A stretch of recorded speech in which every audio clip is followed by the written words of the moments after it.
மகாவிஷ்ணுவோட தச அவதாரங்கள்ல மிகவும் சிறப்பானது நரசிம்மர் அவதாரம் ஆகும். நரசிம்மமூர்த்தியாக பெருமாள் பல தலங்கள்ல அருள் செய்தாலும் சில இடங்களில் உள்ள நரசிம்மர் கோவில்கள் மிகவும் தனித்துவம் வாய்ந்தவை. கேட்கும் போதே நம்மளுக்கு ஆச்சரியமா இருக்குல்ல. அப்படிப்பட்ட தலங்கள்ல ஒன்றுதான் ஆந்திர மாநிலத்தில் அமைந்துள்ள அகோபிலம் தலமும். இது நரசிம்மர் அவதாரம் நிகழ்ந்த தலம் என வரலாறு சொல்லுது. இந்தியாவில உள்ள மிக ஆபத்தான மலை கோவில்கள்ல அகோபிலமும் ஒன்று. ஒரே மலையில 9 நரசிம்மர் தலங்கள் அமைந்திருப்பது இதனோட தனி சிறப்பாகும். இந்த 9 தலங்கள்லையும் ஒரே நாளில தரிசிக்க முடியும். நாம இன்னைக்கு பார்க்க போற கோவில் கீழ அகோபிலம் பிரகலாத வரதன் என்ற கோவில். இதுக்கு இன்னொரு பேரும் இருக்கு. பெருமாள் தனது பக்தன் பிரகலாதனுக்காக நரசிம்மர் அவதாரம் எடுத்த தலம் இது. மலை கோவிலாக அமைந்த இக்கோவில் நரசிம்மர் வெளிப்பட்ட தூணும் உள்ளது.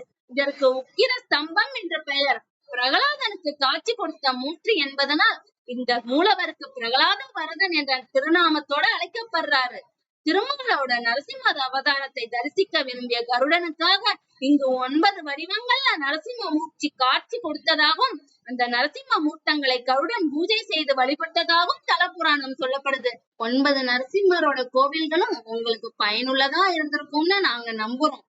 9 நரசிம்மரோட அருளும் உங்களுக்கு கிடைக்கணும்னு வேண்டிக்கிறோம். நம்ம தமிழ் கடவுள் சேனலை சப்ஸ்கிரைப் பண்ணிக்கோங்க. நன்றி.